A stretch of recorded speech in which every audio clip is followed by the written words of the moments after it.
Voici l'humeur, je ne sais pas dans quel état elle est, cette humeur de Pierre-Emmanuel Barret, messieurs dames. Salut Nagui, salut. Allez, salut tout le monde. Là, attendez, bonne nouvelle, j'ai une blague. Est-ce que vous connaissez le point commun entre ma femme et sa robe de mariée? Non. Plus personne rentre dedans. Non. Assez rigolé Nagui. C'est l'heure de ma revue de presse et aujourd'hui on va parler socialisme. Jingle. Les mauvaises nouvelles, c'est très très bien. Après on est triste et on pleure comme des femmes. Alors on a le mascara qui coule sous nos petits yeux tristes. On se transforme en panda. On peut se nourrir exclusivement de feuilles et de bambou. Et on devient éco-responsable.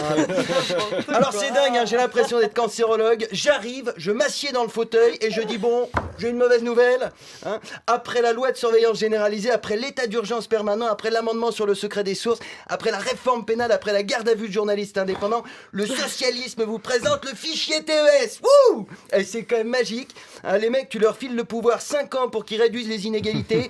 Tu ressors avec la loi El Khomri, 5,5 millions de chômeurs et la boîte à outils du parfait petit gouvernement totalitaire. Et Hollande, c'est Kim Jong-un, sans les yeux bridés et sans le charisme. Alors, le fichier TES, Ça va, non ? le fichier TES, qu'est-ce que c'est? Oui. Eh bien, c'est un grand fichier, hein, qui regroupe toutes les informations relatives à un individu, votre adresse physique, électronique, le nom de vos parents, la couleur de vos yeux, de vos cheveux, votre taille, votre photo et le diamètre de votre anus, hein. Et vu le diamètre actuel, hein, je sens que ça tiendra pas sur une feuille A4. Dans le fichier, il y a aussi les empreintes digitales et anecdote amusante, hein, sur les empreintes digitales de Manuel Valls, on retrouve un peu de l'ADN du cul de tous les Français, hein. Alors, la mise en place du fichier est passée en scred, un peu un dimanche de Toussaint et en même temps c'était raccord. Le jour de la fête des morts, ils ont définitivement enterré le socialisme. Ah, parce que je les entends déjà, hein, les fils de pute qui vont me dire « Ouais, mais en même temps, moi ça me dérange pas, le fichage, j'ai rien à me reprocher. Hein, » Et si demain il y a un mec qui coule le vagin de toutes les femmes avec du fil de pêche, ils vont dire « Ouais, mais en même temps, moi ça me dérange pas, le cousage de chatte, je mets jamais de tampax. » Hein. Non, et comment on fait, sérieusement? Comment on fait s'ils promulguent une loi qui ordonne de mettre dans des camps tous les gens qui font moins d'1m37? Qui va présenter l'émission?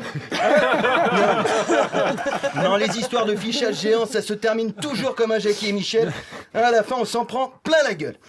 Alors, Nagui, j'aurais aimé finir sur une note positive pour détendre l'atmosphère. Hein, malheureusement, on le sait, une mauvaise nouvelle, c'est comme un réfugié syrien, ça n'arrive jamais seul. Hein. Ça y est, les Américains ont voté. Les Américains ont voté depuis ce matin, tout le monde chiale, même à France Inter. Ouais, c'est une catastrophe. Oh non, Trump est président. Vous auriez préféré quoi pour les États-Unis? Une femme présidente? Air Force One aurait raté tous les créneaux de décollage, putain. Comment elle aurait fait, Hillary, pour négocier avec l'Arabie Saoudite? Elle aurait crié super fort dans la cuisine pour que les mecs l'entendent au salon? Non, c'est ridicule.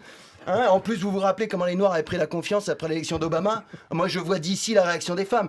Et que je veux plus faire la vaisselle, et que je ne veux plus faire le ménage, et que je ne veux plus toucher ta bite sans le camembert, et que je ne veux plus toucher le camembert et sans ta bite. Non, soyons sérieux. Soyons sérieux, ce qui est vraiment choquant, c'est pas que les Américains aient préféré Trump à Clinton. Oh, ça montre juste qu'ils détestent autant l'oligarchie que les Mexicains. Hein, et puis je vous l'ai déjà dit, moi de toute façon, je n'attends plus qu'une chose des Américains, c'est qu'ils meurent. Hein. Non, ce qui est vraiment choquant, c'est qu'ils aient élu un roux, putain! Les mecs ont élu un roux, merde! Ça va être quoi le prochain président des États-Unis, un handicapé?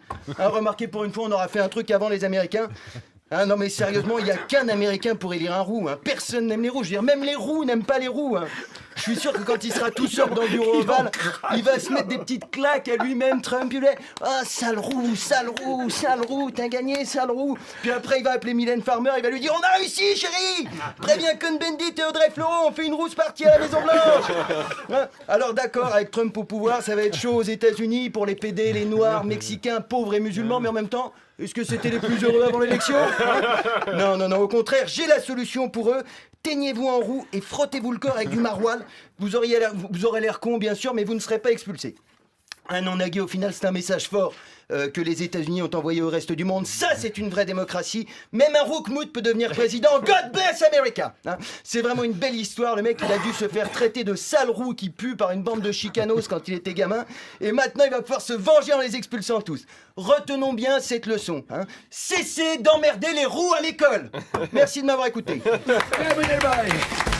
Inter, Nagui, la bande originale.